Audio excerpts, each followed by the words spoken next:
ഇതാണ് കുഴപ്പം. എന്ത് കാര്യം ഏൽപ്പിച്ചാലും അവസാനം എല്ലാം കൂടി എന്റെ തലയെ കൊണ്ടൊന്ന് കെട്ടിവെക്കും. എന്റെ പൊന്നു ദൈവമേ, ഇവിടെ എവിടെ ചെന്ന് കിടക്കുന്ന സംഭവം നോക്കിയിട്ടും കാണുന്നില്ലല്ലോ. എന്തോ ഒന്ന് മറന്നല്ലേ ഇത്.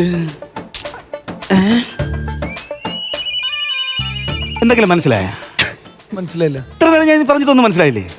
സംഭവം എന്താണെന്നറിയാ? കണ്ടന്റ് പറഞ്ഞില്ലേ? അതാണ് കണ്ടന്റ് പറഞ്ഞ അറിയാം. പിന്നെ എങ്ങനെ ഞാൻ അവിടെ കിടന്നിട്ട് ഇങ്ങനെ വന്ന് ചാടിയിട്ട് വല്ല കാര്യമാണ്. കണ്ടന്റ് പറഞ്ഞാൽ നിങ്ങൾക്ക് വല്ല മനസ്സിലാവും. പറഞ്ഞുതരാം. സംഭവം ഈ ജനലിൽ കൂടെ കാണുന്നുണ്ടോ സ്കൂള്? ആ സ്കൂളിന്റെ പരിസരത്ത് ഇതിപ്പോ നിൽക്കുന്നത്. ഇവിടെ ഞാൻ ഈ പണ്ട് ഇവിടെ ഈ കരക്ക മുട്ടായി, നെല്ലിക്ക ഉപ്പിലിട്ടത് മുട്ടായി, ഇതൊക്കെ ഇങ്ങനെ ഒരു കടയായിരുന്നു. ഈ കടയായിരുന്നു. ഇതിങ്ങനെ പിന്നെ പിന്നെ പിന്നെ പിന്നെ ഒരു വലിയ കടയായി.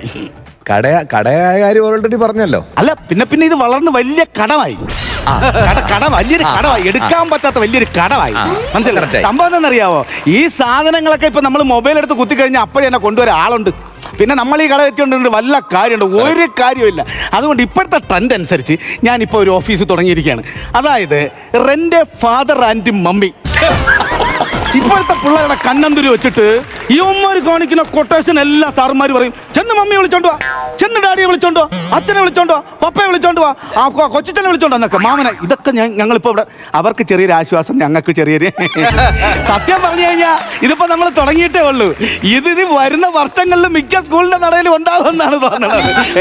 പിന്നെ ഈ കല്യാണമൊക്കെ നടത്തണമെന്ന് കണ്ടല്ലോ, ഈ ബന്ധുക്കൾ കുറവുണ്ടല്ലോ, അതിനും ആളുണ്ട്. ഞാനും എന്റെ ഭാര്യയും പക്കാവിനെയോ. ഓ, പോണെന്ന് കൊറേ കാലം കൊണ്ട് പറയണു. ഇതുവരെ പോണതും ഇല്ല കിട്ടാൻ വേണ്ടിട്ട്.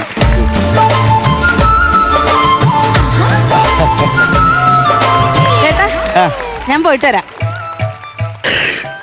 നീ പോണെന്ന് പറഞ്ഞപ്പോ ഒരു ചെറിയ സങ്കടം. എന്തിനാന്ന് വിഷമിക്കണം? ഞാൻ പോയിട്ട് ഇപ്പൊ തന്നെ ഇങ്ങ് വരൂലേ? അതല്ലേ വിഷമം. അല്ല, നീ കുറച്ച് സമയം ഇവിടെ കാണാതിരിക്കുമല്ലോ, കാണില്ലല്ലോ.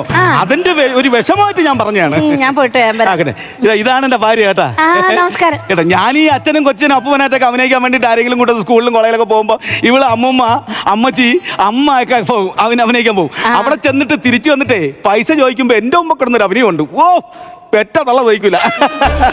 ഞാൻ പോയിട്ട് വരട്ടെ. എവിടെ പോകുന്ന? ഇന്ന് എവിടെയാണ്? ഇന്നലെ തൊടുപുഴയിൽ മറ്റേ കല്യാണത്തിന് ബന്ധുക്കാരായിട്ട് പോകേണ്ടത്. ഞാൻ ഇന്ന് അച്ചാമ്മയിട്ട്. അച്ചാമ്മ? ചെറുക്കന്റെ അച്ചാമ്മ. നരച്ച വിഗ്ഗൊക്കെ എടുത്തിട്ടുണ്ട്. നരച്ച വിഗ് എടുത്തിട്ടുണ്ട്. പിന്നെ മുറുക്കാൻ പല്ല് തറ വേണ്ടേ? അത് എല്ലാം എല്ലാം 1500 രൂപ കിട്ടുന്ന കേസാണ്. 1500 ചോദിക്കട്ടെ.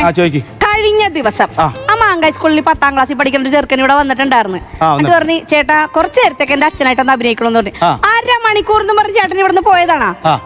എന്റെ എപ്പോഴാ കയറി വന്ന് ഇങ്ങോട്ട്? എടി, അതെന്താ സംഭവം അറിയാവോ? ഞാൻ അവിടെ ചെന്നൊരു കിടുക്കാച്ചി അവനെ അങ്ങ് കാഴ്ച വെച്ച് ഞെട്ടിപ്പോയി. അവന്റെ ഒറിജിനൽ അച്ഛൻ വന്നു കഴിഞ്ഞാൽ മാറ്റി നിർത്തും. ആ രീതിയിൽ അത്രയ്ക്ക് പെർഫോമൻസ് ആയിരുന്നില്ലേ? അവിടെ ചെന്ന് ഇത് കഴിഞ്ഞപ്പോഴേക്കും അവർ പറയാ, പയ്യന് ചെറിയ അസുഖം ഉണ്ടെന്ന് തോന്നുന്നു, വീട്ടിൽ കൊണ്ട് പൊക്കോന്നു. പിന്നെ എനിക്ക് ഇങ്ങോട്ട് കൊണ്ടുവരാൻ പറ്റുമോ? ഞാൻ അച്ഛനെ പറഞ്ഞും പോയി, വിളിക്കാതെ പോകാൻ പറ്റുമോ? ഞാൻ അങ്ങനെ ഒന്ന് പരിഗണന കണ്ടപ്പോഴേക്കും ഹെഡ് മാസ്റ്റർ കാർ ഇറക്കിയിട്ട് എന്നെ അവനെ കൂടെ കയറ്റി ചെറുക്കന്റെ വീട്ടിലെ കൊണ്ടങ്ങ് ഇറക്കി. ഞാൻ പിന്നെ വീട്ടിൽ കയറിയിട്ട് ചാറ്റയൊക്കെ പറഞ്ഞു.